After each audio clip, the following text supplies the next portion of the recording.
अस्सलाम वालेकुम viewers, welcome back to my channel cute pets kitten. Viewers, आज मैं आपको एक ऐसी रियल और सैड स्टोरी सुनाने जा रही हूँ जो एक इंडोर पर्शियन कैट की है जिसे एक फैमिली ने अडॉप्ट किया।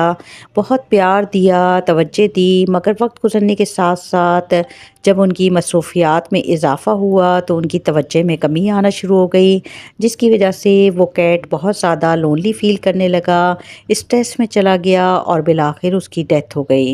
व्यूवर्स, से ये कहानी मफ़िन की है। ये कहानी किसी भी इंडोर कैट की हो सकती है, हो सकता है ये आपके अपने घर में रहने वाली कैट भी हो। व्यूवर्स, जब मफ़िन चंद दिन का था, इसकी मदर कैट की डेथ हो गई थी। इसे शेल्टर होम में मौजूद एक नर्सिंग कैट के पास रखा गया, जो इसे फ़ीड तो कराती थी मगर अपने किटन और मफ़िन में एक डिफरेंस रखती थी। जैसे जैसे मफ़िन 1.5 माह का हुआ, वो सेल्फ फीड लेने लगा, बहुत ज़्यादा सेंसिटिव हो गया। सब कैट्स और किटन से अपने आप को अलग रखता। जब सिर्फ फूड सर्व होता तो वो थोड़ा सा फूड खाता और बाकी सारा दिन वो विंडो के पास बैठा रहता। फिर अचानक इसकी लाइफ में एक खुशगवार दिन आया जब इसे एक फैमिली ने अडॉप्ट किया। एक यंग लेडी अपने पेरेंट्स के साथ शेल्टर होम में आई।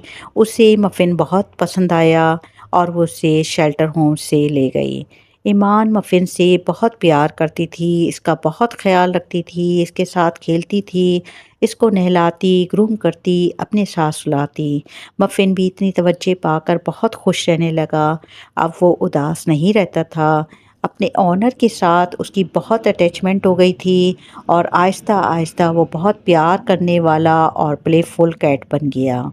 ईमान के फ्रेंड जब घर आते तो वो उसके साथ खेलते और इससे बहुत प्यार करते। ईमान की तो वो आँख का तारा था। कुछ अरसा गुज़रा, मफ़िन अब किटन से एडल्ट कैट हो गया था। ईमान की मसरूफ़ियात भी बढ़ने लगीं। वो स्टडी के साथ साथ जॉब करने लगी, जिसकी वजह से अब वो मफ़िन को टाइम नहीं दे पा रही थी जैसे वो पहले देती थी। मफ़िन सुबह से शाम तक इसका इंतज़ार करता, विंडो के पास बैठकर सारा सारा दिन बाहर देखता रहता।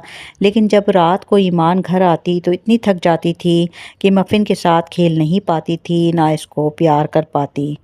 सुबह जाते हुए वो इसे खाने का बाउल बनाकर दे जाती। पहले तो मफ़िन अकेले टॉयज़ से खेलता रहता, मगर आहिस्ता आहिस्ता वो बोर होता गया और ज़्यादातर वो विंडो के पास बैठा रहता। विंडो के पास आकर वो ज़ोर ज़ोर से आवाज़ें देता कि शायद कोई उसके पास आ जाए, उसके साथ खेले, उसे प्यार करे, मगर वहाँ उसकी सुनने वाला कोई न था। इसी दौरान ईमान की शादी हो गई और वो अपने घर चली गई। अब ईमान बहुत कम घर पर आती थी। मफ़िन अपनी ऑनर को बहुत ज़्यादा मिस करता था। वो बहुत ज़्यादा लेज़ी रहने लगा, ज़्यादातर सोया रहता था और खाना पीना भी कम कर दिया था।